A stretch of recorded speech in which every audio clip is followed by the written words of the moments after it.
Over to you, Chuck, to get us going. Good afternoon.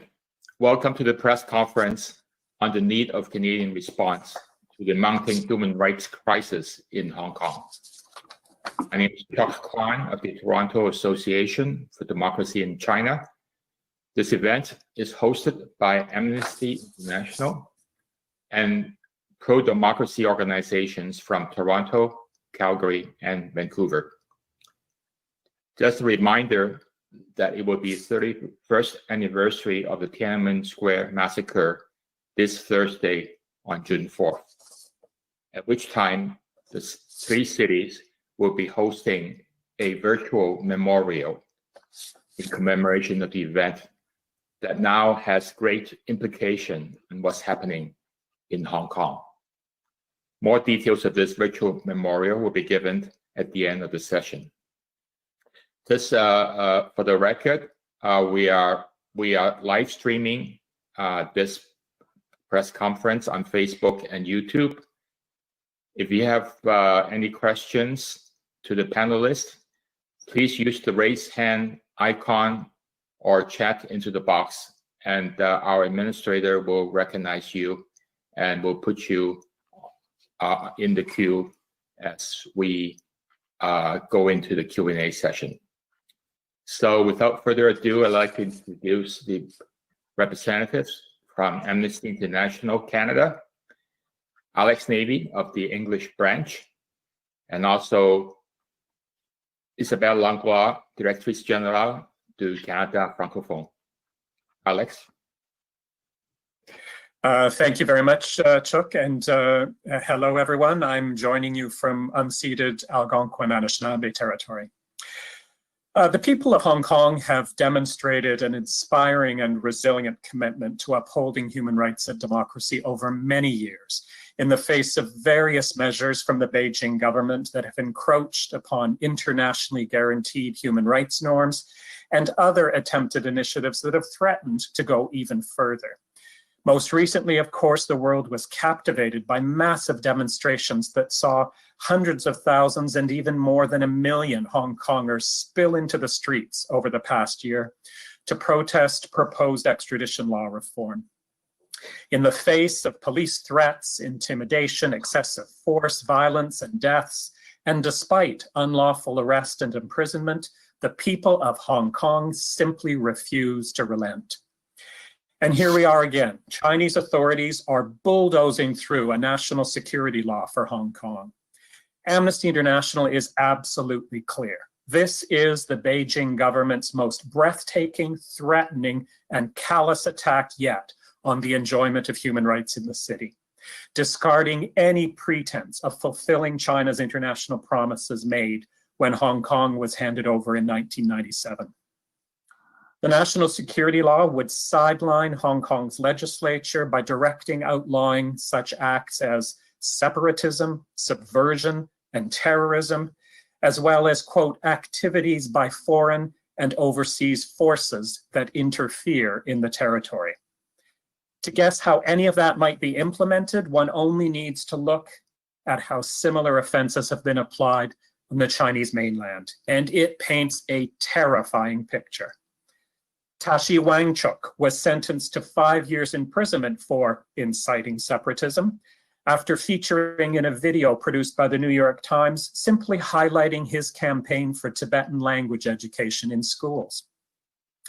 For lawyer Wang Quanzhang, subversion meant a 4.5-year prison sentence for defending human rights and exposing corruption after his family had been kept in the dark for almost 3 years as to whether he was even alive. Countering so-called terrorism has allowed for the internment of an estimated 1 million Uyghurs and other predominantly Muslim people in political re-education camps in Xinjiang.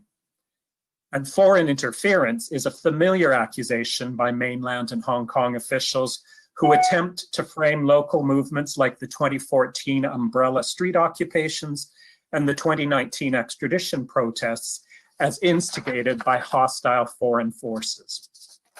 In short, the national security paradigm is applied to all manner of allegedly dissident activity in the Chinese mainland, circumventing any safeguards the regular criminal justice process might provide. That includes, of course, the ominous system of residential surveillance in a designated location, which allows individuals to be held for up to 6 months in what is essentially secret and incommunicado detention. The risk of torture is high. Canadians, Michael Kovrig and Michael Spavor, were held under that system for many months when they were first arrested. This is the bleak reality of human rights in China, and now Beijing is about to force this abusive national security blueprint onto Hong Kong. The Chinese government pretends the move is needed to counter violence used by some protesters during the overwhelmingly peaceful assemblies over the past year. That is patently not the case. Hong Kong prosecutors have readily charged protest organizers and pro-democracy leaders with all manner of existing offenses, including sedition and the infamous incitement to incite.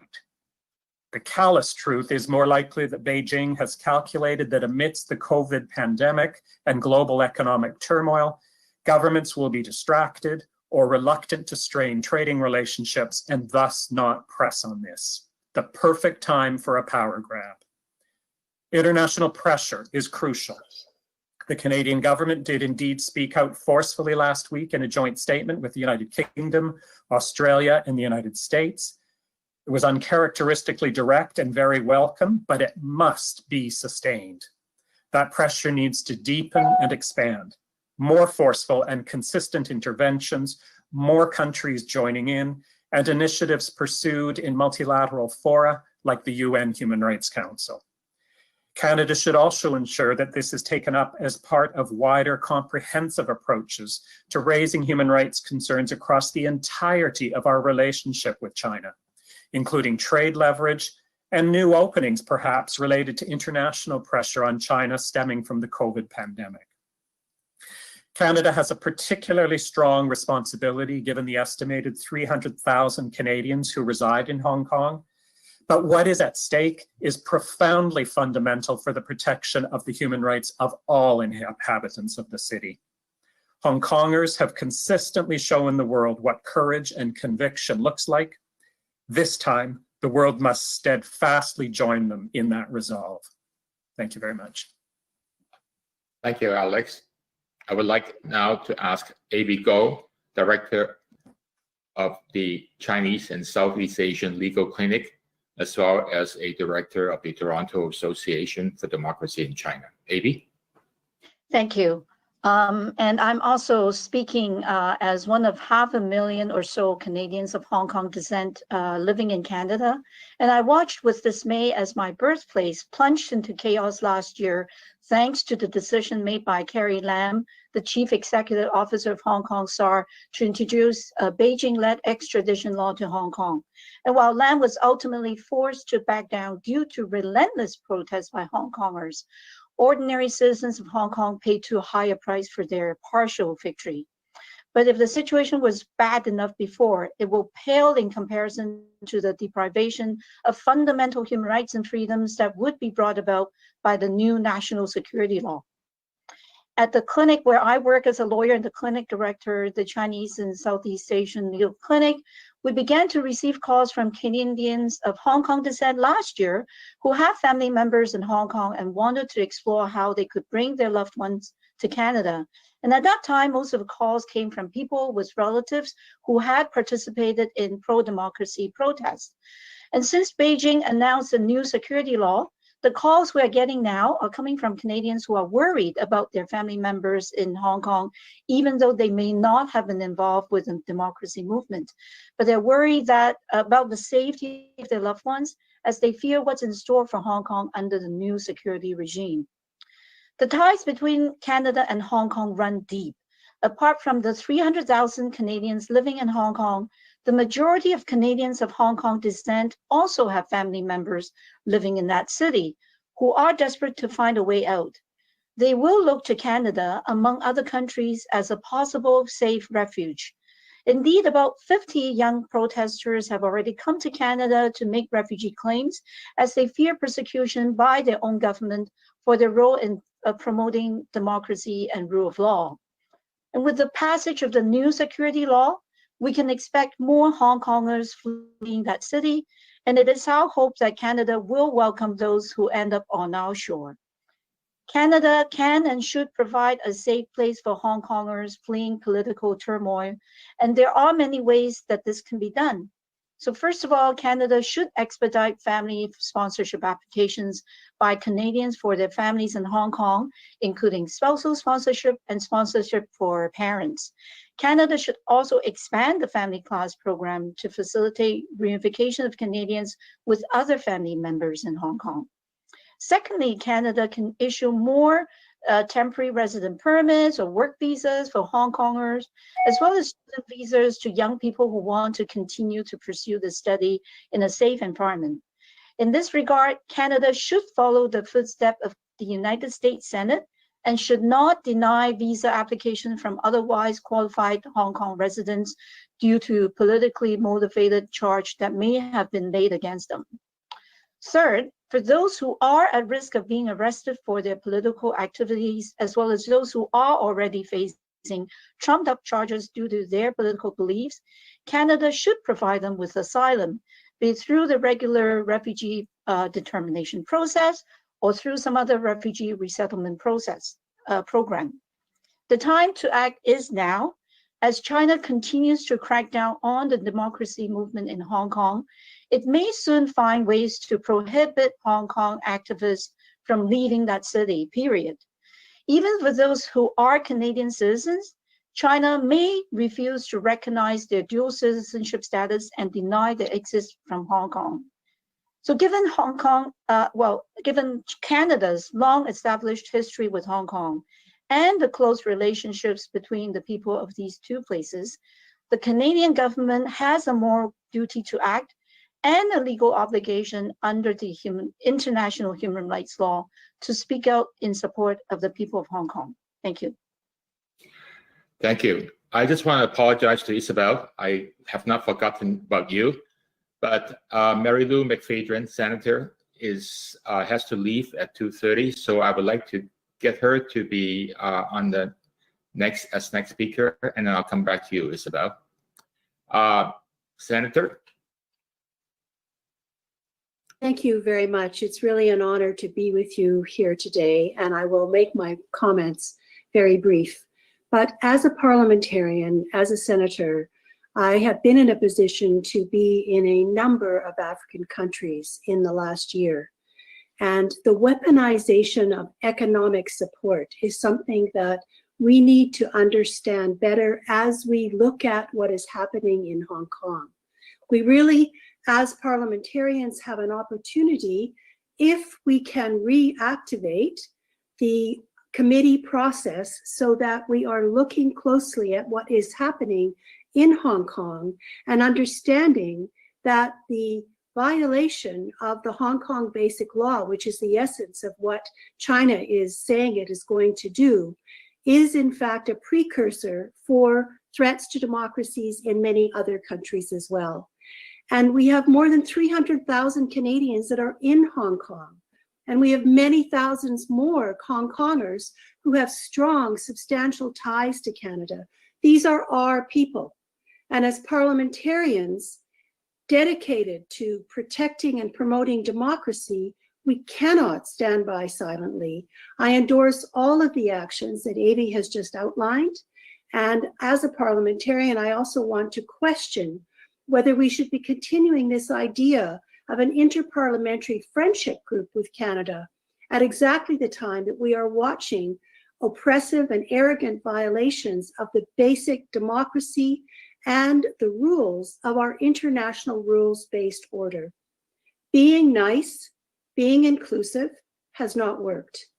And China is now alerting us to the fact that this game has changed fundamentally, and we cannot look away. We cannot think that business as usual. And so as a parliamentarian, I will be doing whatever I can under these uncertain and strange times to find a way for us to step forward and for Canada to re-engage fully in the protection and promotion of democracy for Hongkongers, but in the longer run, for much of our world. Thank you. Thank you, Senator. And now Isabelle Langlois from the Francophone branch of the Amnesty International. Bonjour, merci. Je suis donc France-Isabelle Langlois, je suis directrice générale d'Amnesty International Canada francophone. Je vais donc m'adresser à vous en français conformément à notre mission. Alors, rappelons-nous que le transfert de Hong Kong du Royaume-Uni à la Chine en 1997 a été fondé sur le principe « un pays, deux systèmes ». La loi fondamentale stipulait que la région administrative spéciale de Hong Kong de la République populaire de Chine protégerait les droits civils et politiques sans restriction. Avec le récent projet de loi sur la sécurité nationale qui restreint la liberté d'association et d'expression et le droit de se réunir pacifiquement, Pékin rejette toute prétention de tenir ses promesses internationales lors de la remise de Hong Kong en 1997, en tandem avec les autorités de Hong Kong. Le peuple de Hong Kong a manifesté à plusieurs reprises ses profondes préoccupations. En 2003, 1 demi-million de personnes ont manifesté pour protester contre la proposition du gouvernement de légiférer sur la sécurité nationale. Les manifestations du mouvement parapluie pro-démocratie de 2014 et la campagne Occupy Central ont galvanisé un degré de participation encore plus élevé alors que les Hongkongais ont occupé les principales routes pendant 11 semaines pour protester contre la décision de Pékin de limiter le suffrage universel. Depuis un an, le monde est captivé par les manifestations massives rassemblant des centaines de milliers, voire plus d'1 million de personnes contre le projet de loi sur l'extradition et maintenant contre le récent projet de loi sur la sécurité nationale. Être inculpé d'une infraction liée à la sécurité nationale peut être synonyme de détention au secret et secrète. Le risque de torture est élevé. Les Canadiens Michael Covering et Michael Spavor ont été détenus sous ce régime pendant des mois lors de leur arrestation.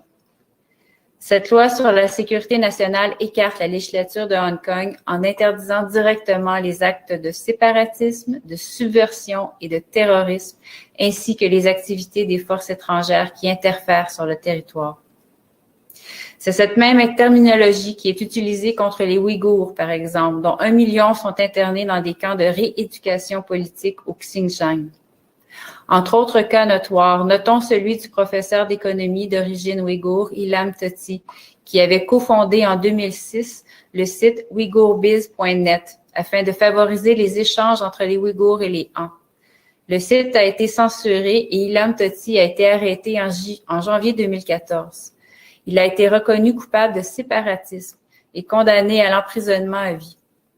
Amnesty revendique sa libération depuis sans savoir par ailleurs ce qu'il en est advenu.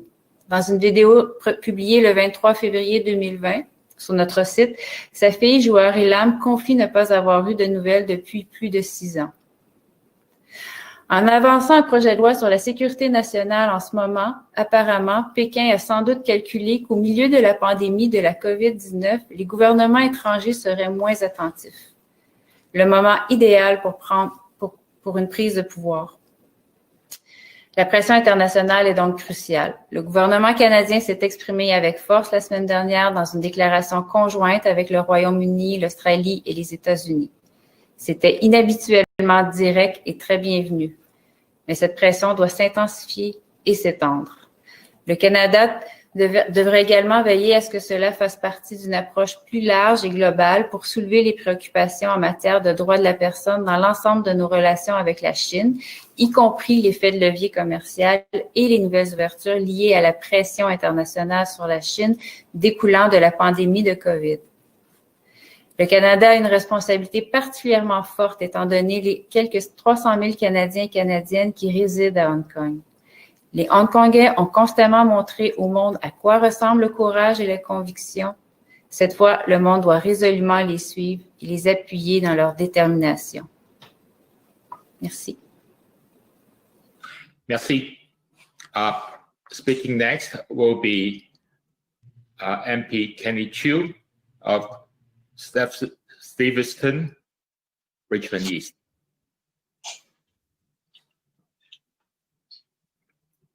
Kenny? Yeah, hi. Thank you, Chuck. Thank you for having me here today. The people of Canada and Hong Kong have a deep historical relationship, including bearing witness to the Tiananmen Square massacre 31 years ago. But more importantly, we share many values. We respect the rule of law to contain and constrain the use of governmental powers over its citizens. We respect individual human rights to allow us to live safely without the fear of persecution. We respect individual freedoms to believe, think, discuss, and express even conflicting opinions. These values are the antithesis of the Chinese Communist Party, the CCP. They refuse to acknowledge the inherent human dignity and individual rights. We're witnessing in Hong Kong the basic dictatorship in disguise, exerting its power out of fear for these values. The message that if you dare to challenge the CCP, you're against the Chinese people and the state, and you will be punished. Frankly, I don't think the international community or the people of Hong Kong would have so adamantly rejected anti-subversion laws if the CCP did not hijack what it means to be Chinese. When Hong Kong was handed over from the British in 1997, it was done with the expectation that Hong Kongers would govern, that as promised by Deng Xiaoping, there would be one country, two systems for 50 years, that river water does not interfere with well water. 河水不犯井水. The CCP has violated that trust by not respecting its agreements. What's happening in Hong Kong, whose citizens historically commemorate June 4th in a peaceful manner, it's alarming.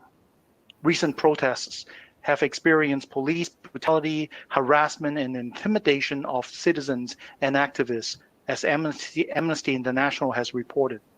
This has provided solid ground to be skeptical when the CCP now announces even greater restrictions over Hong Kong citizens, that it will be used to unjustly prosecute individuals seeking democracy there.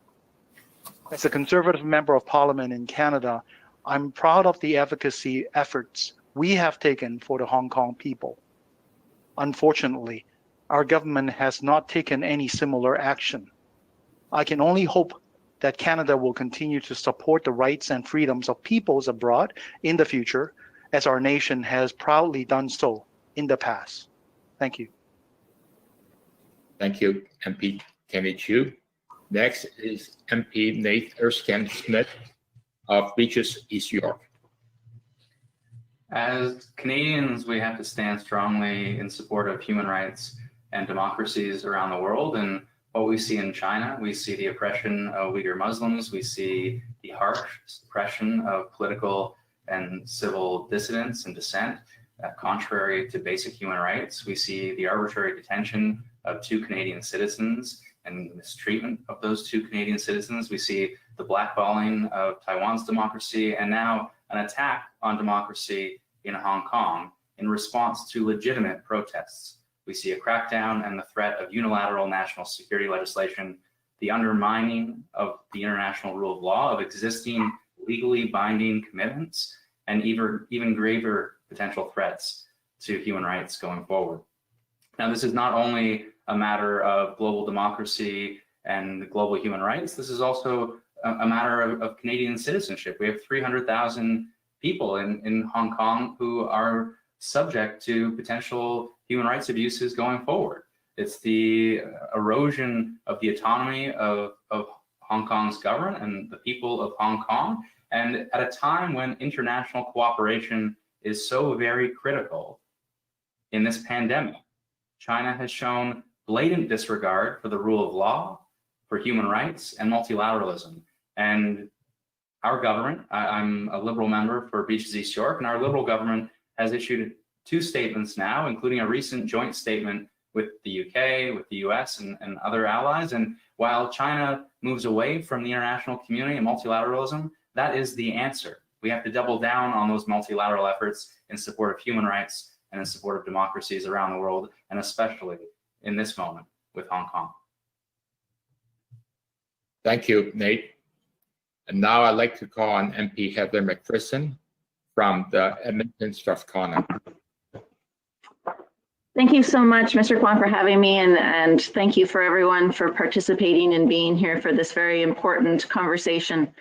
As you know, Hong Kong and Canada have had a long and special relationship, and while we're proud of that historic relationship, Canada must step up now to ensure that Hong Kongers' rights are protected and that the one country, two system structure designed to uphold these rights is maintained.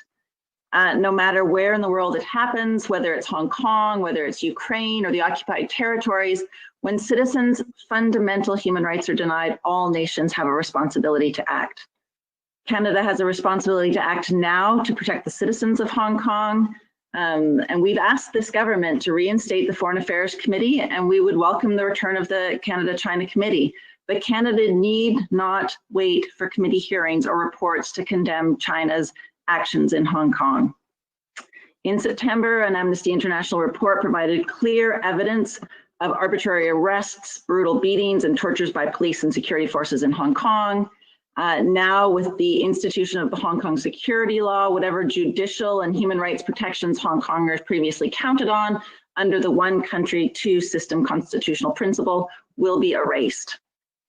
In the short term, Canada must speak out right now and condemn China's actions in Hong Kong. And we have seen that the government has done that, and we would like to encourage them to be stronger and to continue to do that effort. This government must immediately provide humanitarian support and asylum to Hong Kongers and others who are suffering state persecution. And this government must immediately stop all exports of military and police goods and technology to China that are being used to violate human rights. Over the longer term, Canada must re-engage with the world to be in a better position with our allies to counteract China's aggression and denial of human rights. It is especially important now during these unprecedented times that Canada plays a role on the world stage and delivers on its international obligations. We are currently giving the lowest we have in the history of our country. It's embarrassing and we need to do much better. The government needs to do much better. The current situation requires an urgent, coordinated response to address the violations of human rights.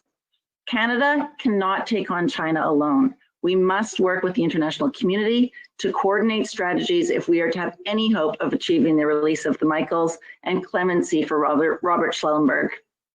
China's clear intent to integrate Hong Kong without regard for one China, two system policy, now made even more apparent with the introduction of the Hong Kong security law, makes this work more urgent than ever. Together with the international community, our allies, we must pressure China to respect the integrity of the Sino-British Joint Declaration, and we must hold China to account for its human rights violations. This government cannot remain silent. This government must act now. Thank you. Thank you, MP McPherson. Next is Deputy Alexis Brunel-Buzette de l'Arc-Saint-Jean. Merci beaucoup, Monsieur Kwan. Je veux commencer en remerciant les organisateurs de cette conférence de presse et les remercier de l'invitation.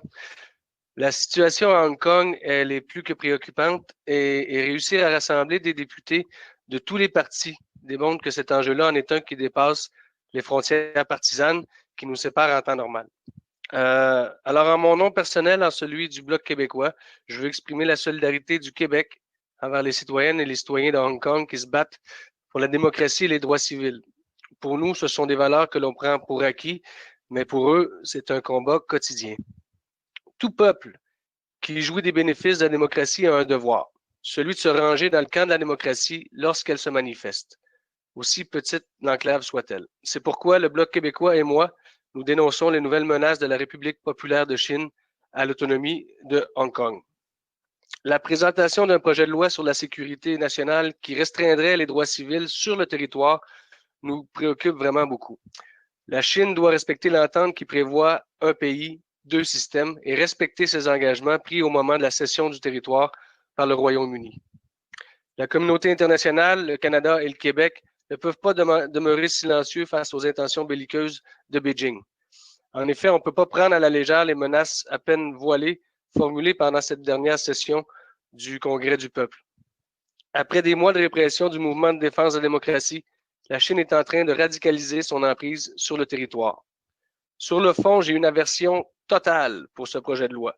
Sur la forme, C'est un geste qui est bien loin de favoriser l'apaisement à Hong Kong. En fait, je pense que ça risque d'exacerber les tensions qui sont déjà existantes et très réelles. Je tiens à rappeler que même si la République populaire de Chine constitue un partenaire commercial important, ça justifie en rien aucunement qu'elle viole ses engagements internationaux ou les droits fondamentaux des Hongkongaises et des Hongkongais. De plus, ça ne justifie pas du tout notre propre silence sur cet enjeu et c'est ça qu'il faut travailler. J'invite donc le ministre des Affaires étrangères à s'opposer concrètement et avec vigueur à la violation des droits fondamentaux des citoyennes et des citoyens de Hong Kong. Merci beaucoup. Merci. I would now like to bring the panelist session into conclusion by inviting Mabel Tong, the chair of the Vancouver Society in support of the democratic movement in China. Mabel. Thank you, Chuck. And thank you, Lucy, for all your coordination. Thanks, Alex, Isabel, and AV for your insight and information. To all the elected officials, Senator Ms. Marilu McFertrick, Mr. Nathaniel Erskine, and Mr. Candlelight and Ms. Heather McPherson, and also Mr. Alexia Brindel-Duceppe. And thank you for your support to Hong Kong Democratic Movement. Last but not least, I want to remind everyone again that our three organizations, Toronto Association for Democracy in China, Movement for Democracy in China in Calgary, and also Vancouver Society in support of the Democratic Movement, we organize a virtual event that will express our collected remembrance of the victims of Tiananmen Massacre.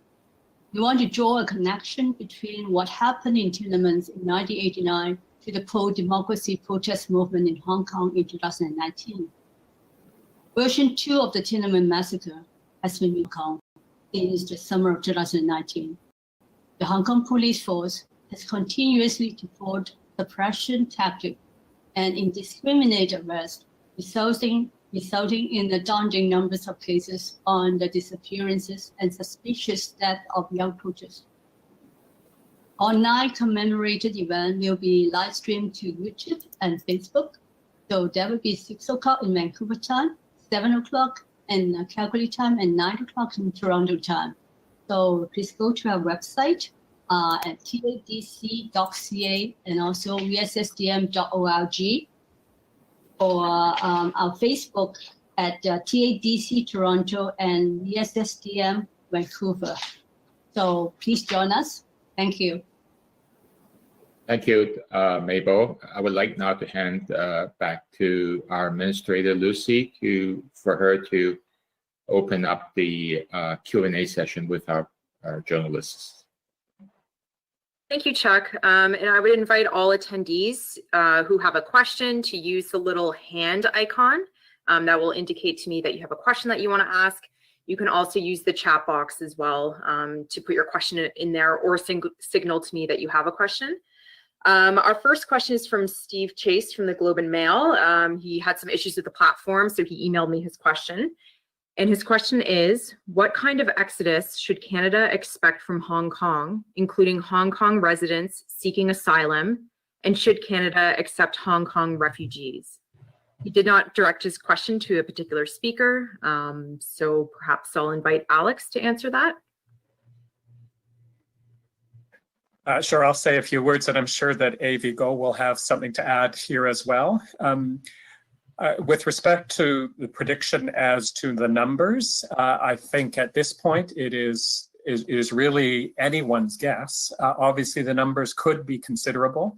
And I think we have to think about the fact that there's three categories here. Number one, there's around 300,000 Canadians who live in Hong Kong. Now, they would not be refugees, obviously. They're Canadian citizens returning home, but they're returned to Canada in considerable numbers, perhaps having experienced trauma or human rights violations, could certainly have some of the hallmarks of what a refugee flow is like.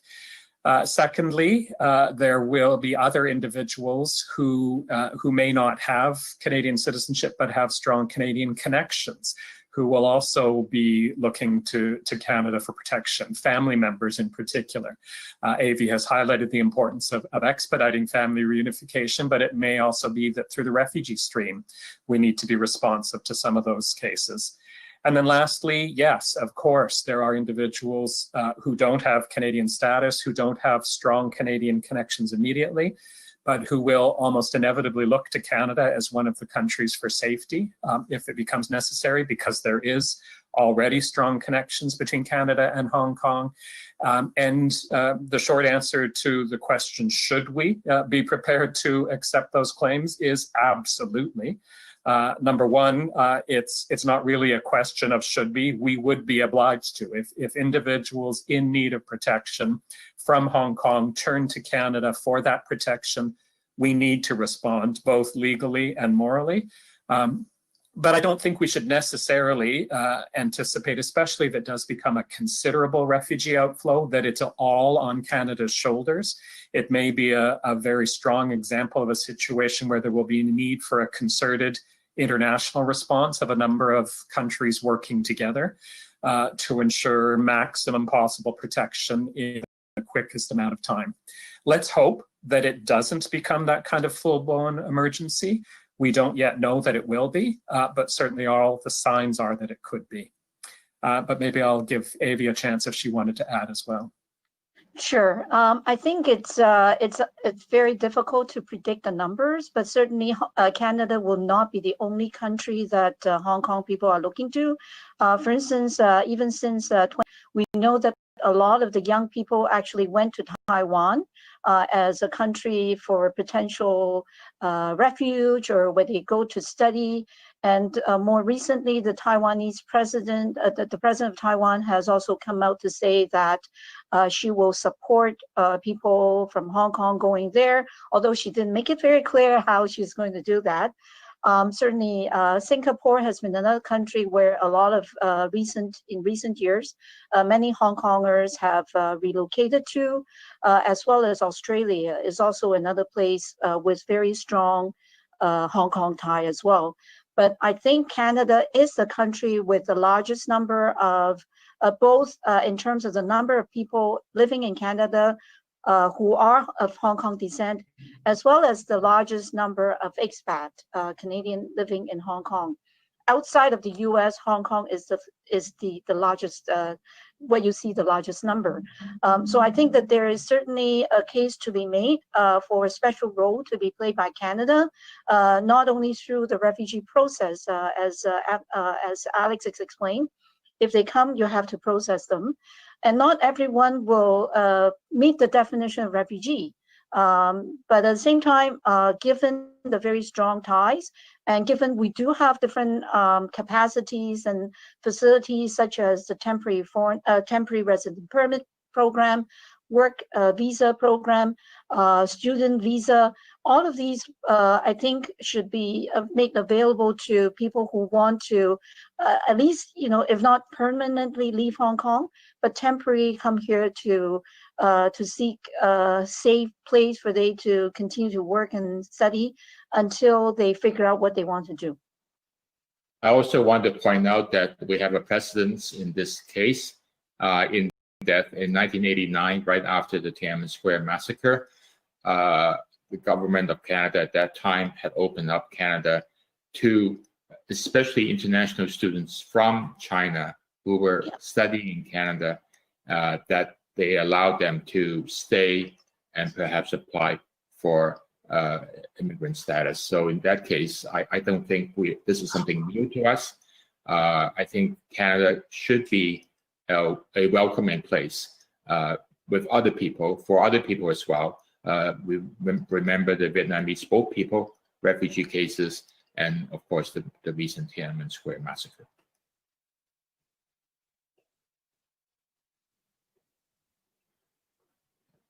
Okay, next up we have Mandy Wen from AM 1470 Fairchild Radio. Mandy, I just unmuted you, but you'll have to unmute yourself as well. Okay.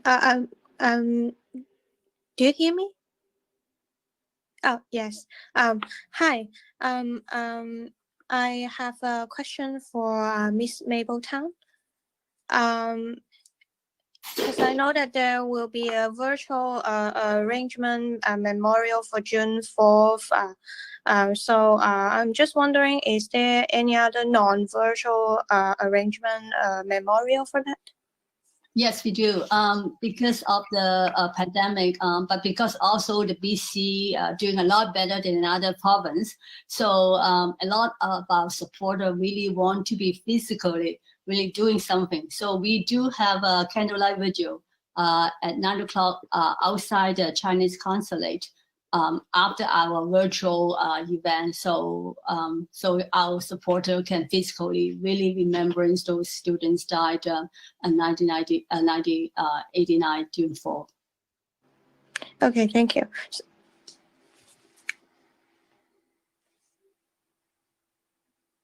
Okay, next up we have a question in the chat box from Richard Sue. So he wants to know, besides expressions of deep concern and statements of solidarity, what real and concrete steps will the government of Canada be prepared to take to protect human rights in Hong Kong and China? Also, what concrete steps will Canada take to eliminate PRC influence negatively impacting Canada and Canadians?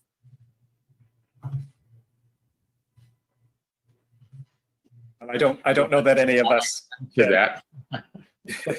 I don't know that any of us can say what the government is going to take, although we do have Nate Erskine Smith, who has already talked about some of the steps the government has taken. But I would, I guess, just emphasize that statements actually do matter here. I know that feels empty and rhetorical, but it actually does matter a lot, especially when it comes to China, because there's a long history of governments, including the Canadian government, being very reluctant to ever speak out and put that kind of external pressure on the Chinese government with respect to its human rights issue. That's his human rights concerns. That's why the statement we saw last week jointly with the other governments was notable.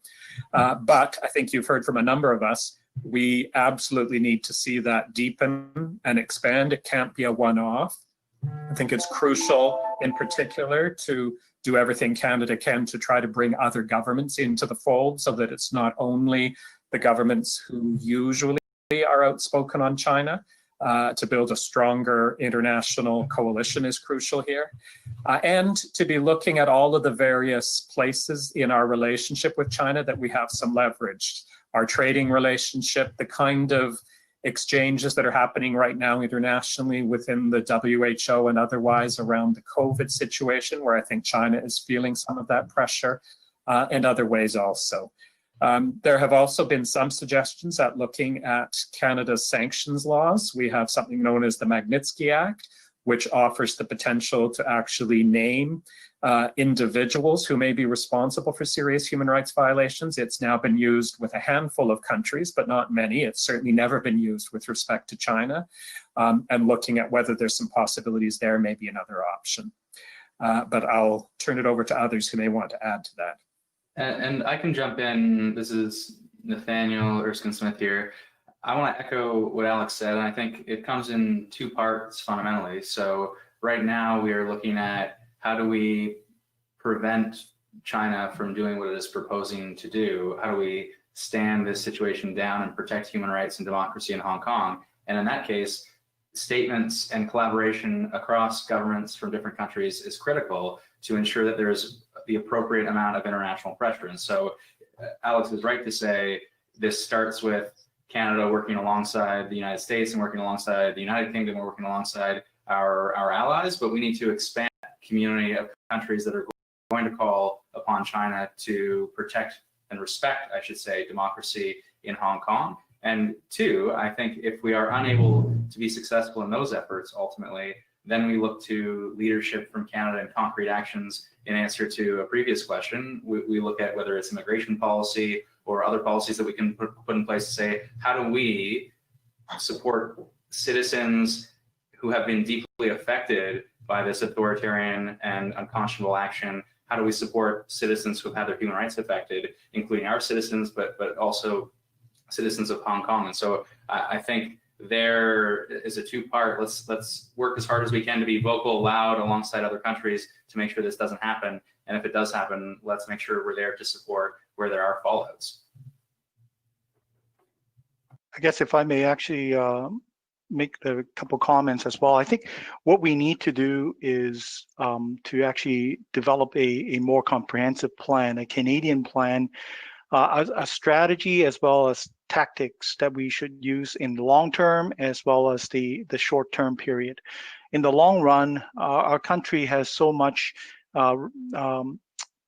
interfaces with today's China. But the national strategy in Canada has not changed much since the 90s or even worse in the 70s. Perhaps it is time for us to actually take a look at the overall strategy, and this is why the Conservative has actually pushed, and with the help of NDP and the Bloc Québécois, the Parliament, the House of Commons, actually established the Canada-China Relations Special Committee. We have to reconvene this committee so that we could actually start calling witnesses and developing a slightly longer term, medium term policy and strategy, how we deal with Canada in international trade, in international educations, and et cetera, agricultures and energy and all that. But, you know, in the near term and also in the short term, this government must also get on its feet and do something. For example, when Alex talked about the Magnitsky Act, do we have a list of people that we need from, you know, Hong Kong administrators, perhaps, or maybe Chinese administrators, people who are responsible for these human rights abuse? Do we have lists of these people? The official opposition and the other opposition parties, I'm sure it's more than happy to help the government in developing such a list. But it will actually send out a very strong message that Canada, it's taking this very seriously. We have it on the table. Also in the short term, what do we do? You know, in regards of refugee claimants, in regard of asylum seekers, and as we talked about, the returnees of Canadian citizens. But I would like to add, there's something that Canada in the short term that we could actually do. There are many young people in Hong Kong who are embroiled and get into trouble in 2019 and also 2020 or even earlier. They were charged with illegal gathering, illegal protesting, and all these laws that Canada really do not see eye to eye with. Perhaps we could actually encourage colleges to have scholarships to bring them over, to have them educated, and our immigration department may actually exercise some flexibility, even though they are not able to provide a clean slate of the criminal record. So these are things that our government, Canada, can proactively do in the long term, in the medium term, in the short term. But unfortunately, we have not seen much happening right now. Even joining forces with Australia in a strong stand of getting to the bottom of COVID-19, how it gets started, what's WHO's role, how does China influence WHO or Canada. These are things that we could do and send out a very loud and clear message. So I'm still hopeful that our government, the governing Liberal Party, would actually get on its feet to do something. I can jump in too, if just for a really quick little follow-up. I thank my parliamentarian colleagues so much for all of their comments, and certainly agree with a great number of things that you've mentioned. Just one thing that I would add is that we do have an obligation to make sure that we are providing humanitarian aid, that we do have humanitarian aid available for people from Hong Kong, from Tibet, other Chinese groups. And we have seen under subsequent governments that the sort of erosion of our commitment to providing that humanitarian aid. So while I do think it's vital that we have the role for Canada in terms of asylum, and that we are condemning the Chinese government in these actions, there are a number of things we need to do together, and one of them is humanitarian aid. And I will say that there has been a real dearth of commitment to that from a number of different parties that have been government over the past several years. Si Si je peux me permettre rapidement, la Chine a un plan présentement, là. Et ce plan-là, c'est d'agir sans que les autres s'en rendent compte. Ils veulent agir dans l'ombre.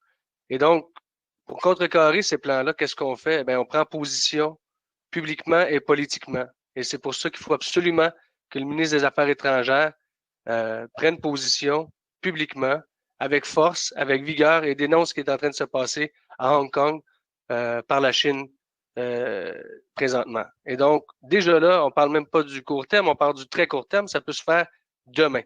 Et j'invite vraiment le ministre des Affaires étrangères à prendre position officiellement, rapidement et concrètement. Voilà.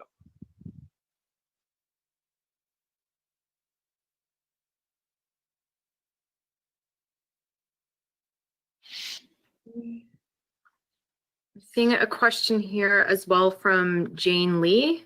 I'm Aparon from tohknew.ca. HKIAD already launched a list of people that should be sanctioned by the Magnitsky Act. Please kindly consider the list. For those illegal protesting or charged with illegal protesting, it's at least started from the 2014 Umbrella Revolution and 2016 Fishbowl Revolution.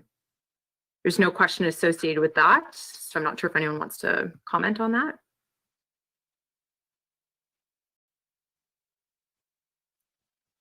And then that's all the questions I see in the chat box.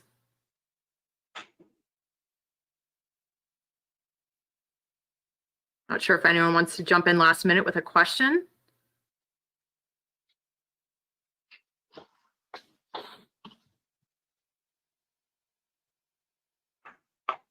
And I'm not seeing anyone, so I suppose we can wrap up 6 minutes early.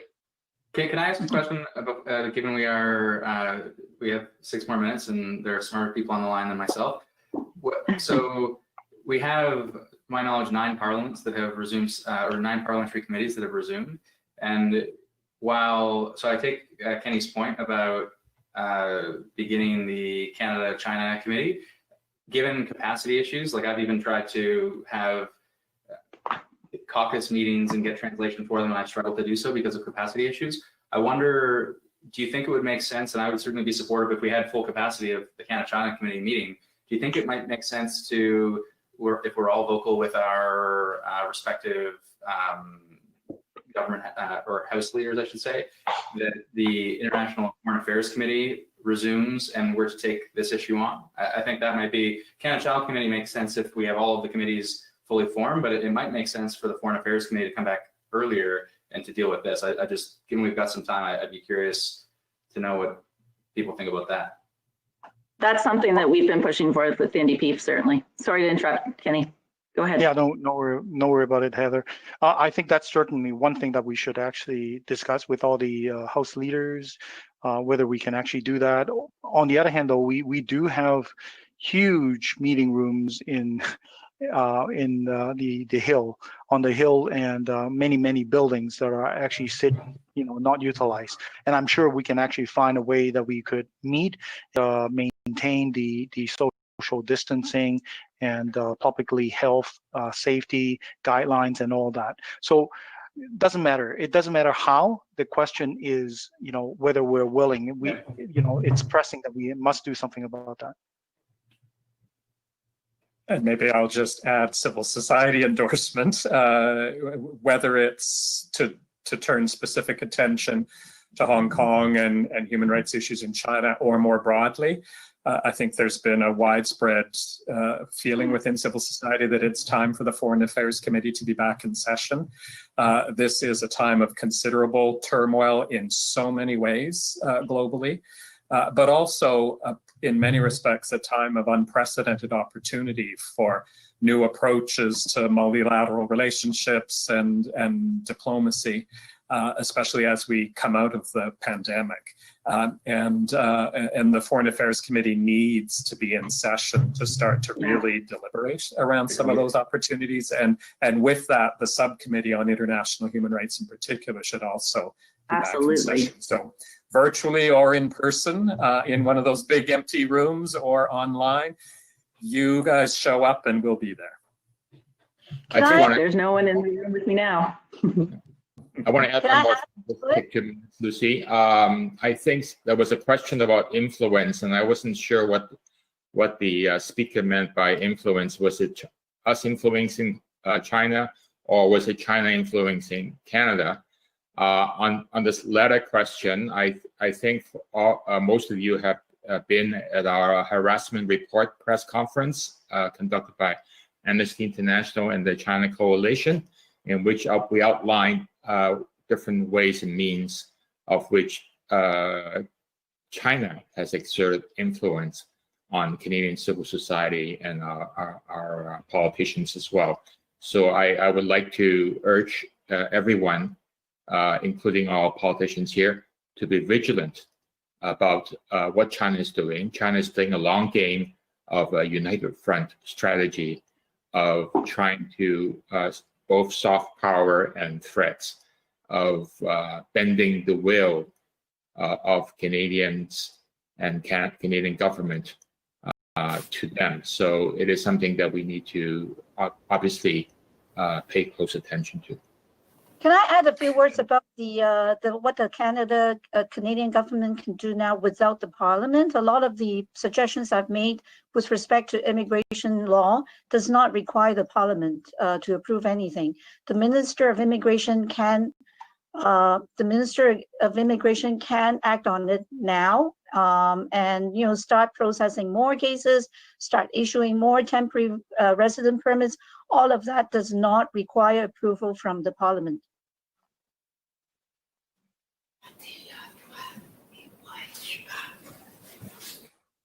And maybe I'll just make one final comment on the influence and harassment point that Chuck was underscoring, because I think it's really important to note that in that new report that was issued a few weeks ago, one of the most chilling narratives in the whole report is the degree to which organizations and individuals here in Canada who are actively engaged on issues with respect to rights and democracy in Hong Kong are being targeted, events being disrupted, activists being threatened and surveilled.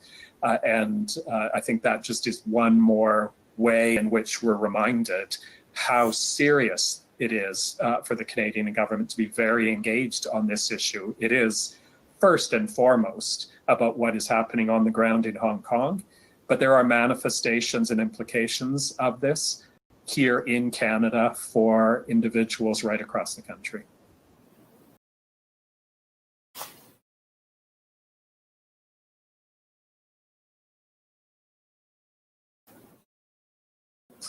So that may be a wrap. Chuck, are you going to close us out?